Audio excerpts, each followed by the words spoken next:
everybody, and welcome to Raising Vibrations and to the monthly forecasts. Hope you're doing well. And in today's video, I'm going to be helping you understand a little bit about aspects and phases. And this is my little piece on how I do my little forecasts in a unique way. So aspects and phases is a way that evolutionary astrology uses to measure the cycles that planets have in relationship to themselves, okay, and to other planets, pardon me. So what happens is you've got two planets, say for instance Pluto and Venus, and what evolutionary astrology will do is they will take those two archetypes and measure the relationship that they have between each other, and then from that measurement and from that relationship establish what type of phase and what type of evolutionary condition those planets carry within each other. And it's really fascinating because when you begin to measure your planets in relationship to other planets, you begin to see the development of how you actually experience your life through these aspects and phases. Now, I've got a little slideshow over here quickly that I want to show you in terms of what is the philosophy behind aspects and phases and what type of methodology do we use to actually measure this, okay? So I'm going to show you that right now. Okay, so what you're looking at is two pictures. On the left-hand side over here, you can see this is about life itself, okay? The first thing that we understand is that everything is in a cyclic formation. Everything is moving through time and space. And so because of that, it is not separate that when you look at two planets or three planets in a birth chart, that they are also in this life cycle. There is a life cycle that each planet has.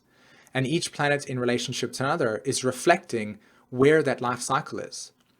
It's no different than measuring a new moon, a first quarter moon, a last quarter moon, and a full moon. It's exactly the same thing. We just do it with planets now.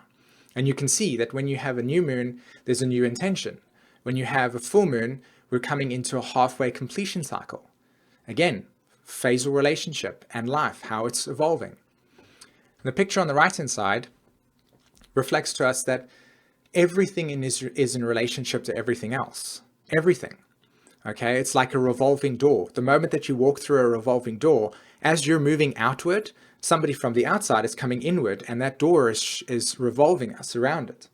And it's like as one energy moves outward like that, another one's moving in.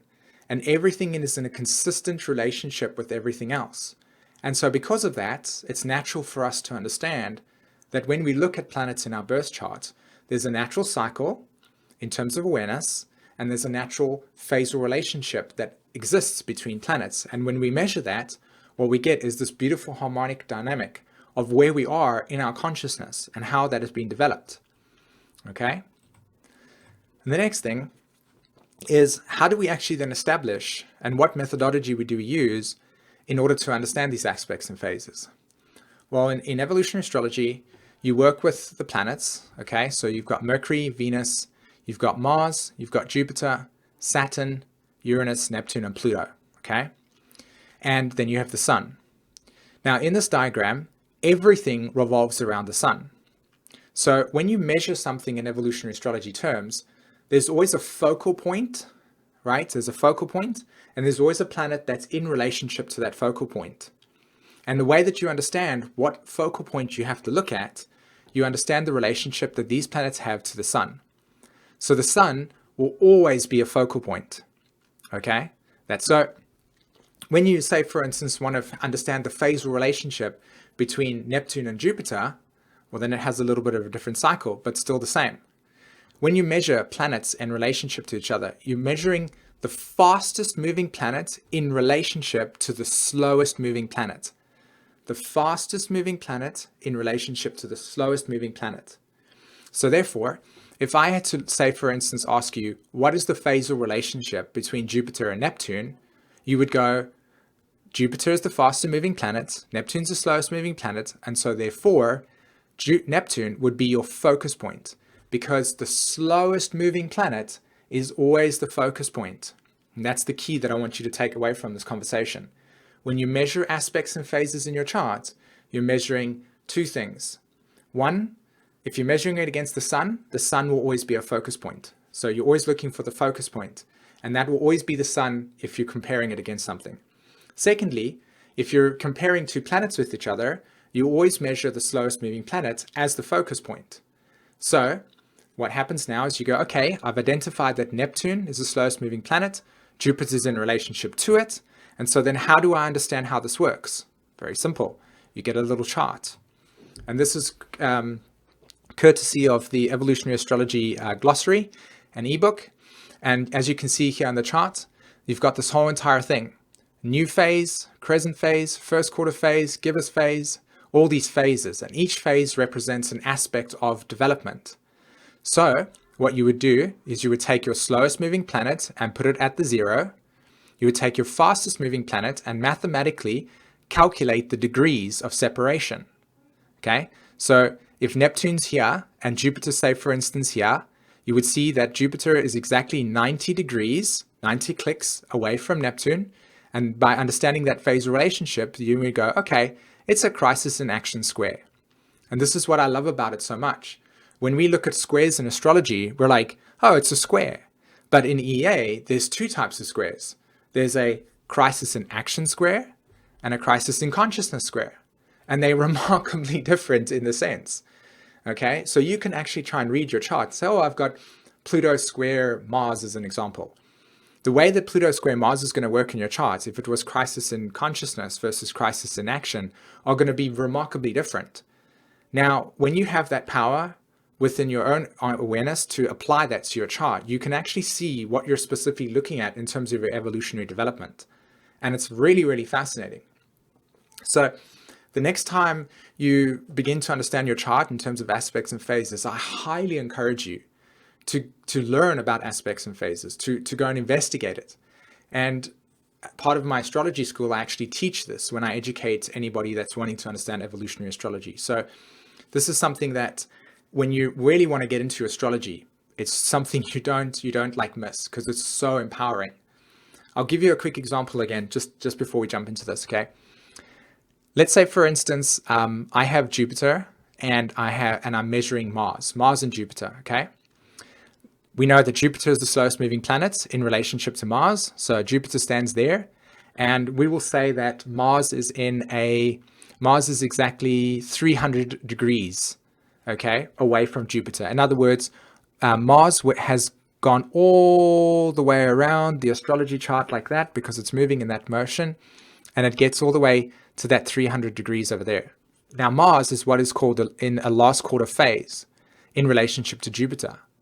So when you look at Mars and Jupiter in the chart and you understand that phasal relationship, you can actually see that the soul's desires in this lifetime, this is the evolutionary astrology, the soul's desires in this lifetime are actually evolving through individuating, in other words, finding and breaking out of the mold of belief systems that they used in the past and allowing us to see perspectives from different unique points of views.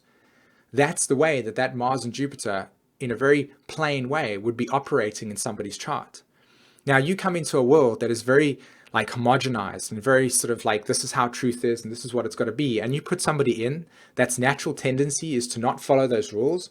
Can you begin to see the way that we as human beings are so complex? That's why we have a lot of people in the world saying, well, I'm an atheist, because most of them have got phasal relationships that are breaking down, that are not listening to the general consensus. How much do we accept other people for having their own evolutionary degree? We don't understand it, so therefore we judge it. And this is the type of dynamics that we can get into when we understand more of who we are as a human race to alleviate the chaos that we've got. Food for thought. Hello, my Aries friends, and welcome to your monthly forecast. And this is for the March of 2017. Hope you're well. And as always, I hope you enjoyed the introduction video. Just another way to show us how the aspects and phases in not only evolutionary astrology work, but the way that we actually are evolving through cycles. Okay, so let's have a look at what's actually going on for you for this month. So the first thing that we're going to look at, of course, just as always a reminder, we'll do this every single time. Pluto is in the Aries 10th house. So the Aries archetype is evolving through, in its deepest evolution, is through the nature of direction, okay? All right, Capricorn reflects in a very simple term, through human experience, direction. So on the deepest level, you guys are evolving the nature of what you are being defined as. Who are you? What is your new way of being? This whole entire evolutionary cycle that began in 2008 has reached a point now here at 18 degrees in which it's now going to begin to complete. Okay, we're in the completion, well, not necessarily completion phase, but we're beginning to move into that completion phase, right? So right now it's about trying to understand who you are and what means things to you, okay? This is a big deal for you, Aries. Okay, so that's the deepest unconscious pattern. And if you have a look over here, you can see that Jupiter is transiting through your seventh solar house, okay? There's a difference between the Aries 7th house and your natal chart, okay? Don't get them confused. So this is moving through your 7th house and your solar 7th house, and what this is doing is it's re-establishing the way that you want to relate to yourself and other people. Okay, this is the way that you're opening yourself up to new identities, new ways of being, and in a way that is evolving the way in which you are finding new direction in your life. All right. So those two are big players over there.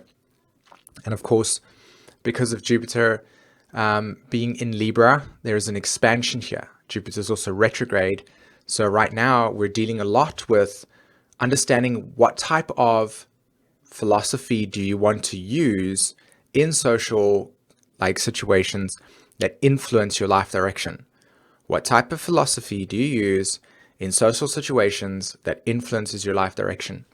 So this is about where other people and their perspectives, what type of perspective do you use? What type of cosmology do other people use? What is their belief system? And how is that influencing the way that you're getting in touch with yourself? And then how is that influencing what life decisions you make? Okay, Capricorn, again, like I said, direction in life, what life decisions you make. So that's a big key player, of course, and they're obviously squaring each other at this stage. So there's a lot of things going on between those two planets there, and that's what it's about. Another thing to also pay attention to is that the sun, of course, is still transiting your solar 12th house. And we spoke about this in the previous forecast, that the solar 12th house is all about the nature of dissolving, okay, surrendering and ending. If you follow my cursor in Aries, which is you, there's a new beginning, spontaneous experience. Follow it going around all the way around the wheel, everywhere. It gets to the height of the top, the 12 o'clock position. It's at the pinnacle. And then it begins to move into returning back to the ocean. And this process of returning back to the ocean at Pisces begins the final collapse. It's the whole entire breaking down of everything and returning to its original source. So you can see here, for the last year and a half, the South Node has been through your 12th house. Neptune is currently transiting your 12th house. Mercury and the Sun have been there, not so long, maybe like a month. And they're emphasizing the nature of something that's dissolving for you.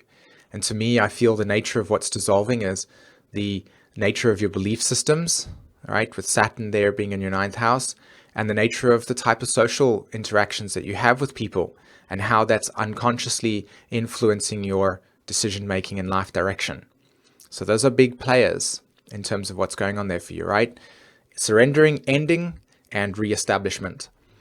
Now you've got Venus here, and you've got Uranus, and you've got Mars all situated in your sign. So not only do you have Mars in your sign at this stage, and it's been there for just over a month, it's been really, really giving you a lot of instinctual energy to move forward, right? You've been really, really amped up and fired up. And this is a good thing. And if you have a look over here, Venus has also been there, which is obviously reconstructing the way that you value yourself. What are your essential needs in your life, right? What are the absolute needs in your life right now that are facilitating your ongoing evolutionary path? And of course, with Uranus over there, which is being ruled by Mars, because Mars is the ruler of Aries, as you know. Mars is ruling Uranus, it's ruling Venus. And so therefore, Mars is really, really in its connection with Uranus. Remember in our introduction video, we learned about phasal relationships. You can see that this is a new phase relationship between these two. So there's an instinctually new direction that is coming out for us. But Venus is still in balsamic phase. As you can see there, it's the slowest. Uranus is the slowest moving planet. Mars is the slowest moving planet in relationship to Venus, so it's balsamic to that. So we know here, with Venus going to go retrograde on the 4th of March, we're going to know that this new direction is going to explore the values and essential needs that you have. And with that being in the current cycle for us for the next month, we're going to reshape the philosophy. We're going to reshape the social structure. And then unconsciously, it's going to reshape the way that you begin to make decisions in your life, right? And when Venus goes direct in about a month's time, the sun will eventually move up to a point here in Aries in which new insights will arrive for us. And I would say probably around about the middle of April, we'll have a very, very strong sense of need for new direction. And that new direction will become what I'm talking about today. So a lot of clarity will begin to form itself around about the middle of April, in my opinion, looking at these charts over here, okay? All right, so I'm going to quickly go through the dates for us and just kind of show you what's going on. So as I said, on the 4th and 5th of March, right, Venus is now moving into retrograde motion. And of course, very, very shortly, I'll try to do a Venus retrograde video on what that means for us. But in a nutshell for you, as I said, it's about reestablishing a new way in which you value yourself, a new way in which you associate needs and identification to what are your essential needs and how they influence your belief system, okay? And then on the 9th of March, we've got Mars entering Taurus, as you can see over here. Here's the 9th of March, and Mars enters Taurus.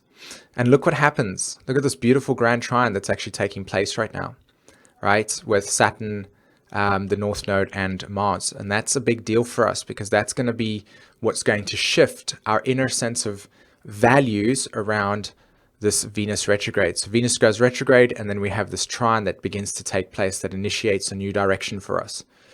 Okay, a new sense of, this needs to change, that needs to change, this is what's really real for me, and so on and so forth. And this trine's going to be for us, or be with us the whole entire month, which of course is how Venus is going to be retrograde here. Okay, and then on the 12th of March, we've got a full moon taking place.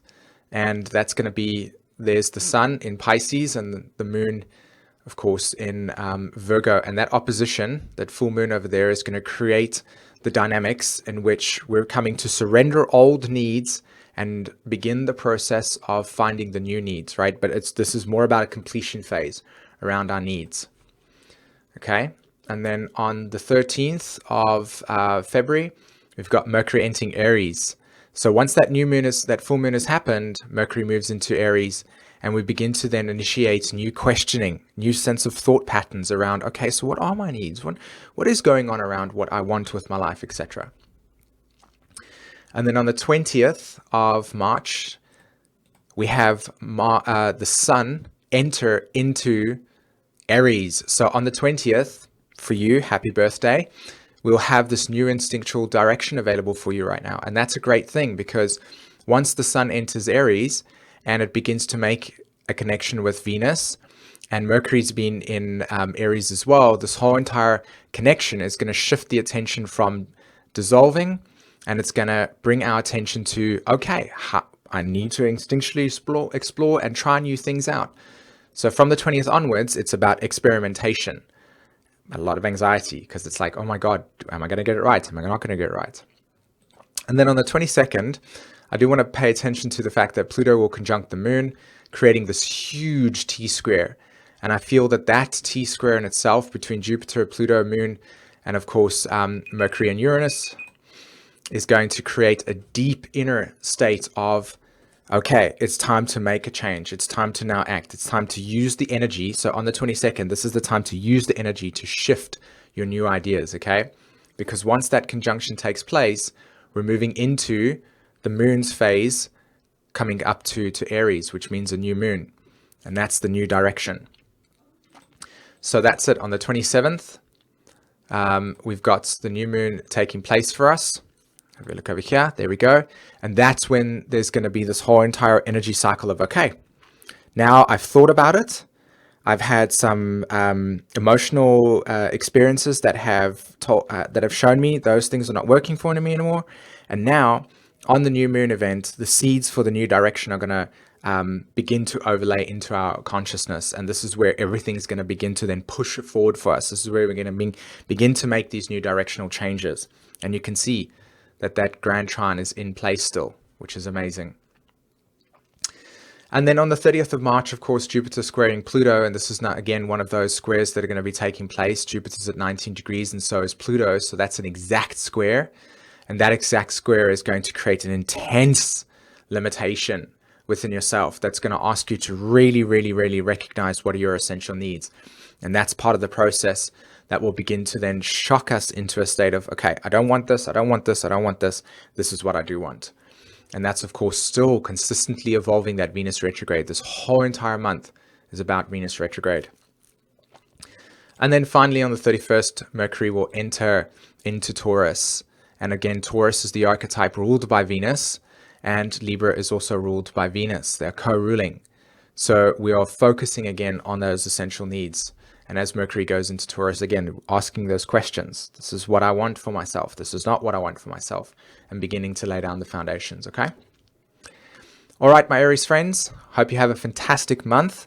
And be sure to write in the comments in terms of your experiences. And yeah, have a fantastic week. Take care. Bye-bye.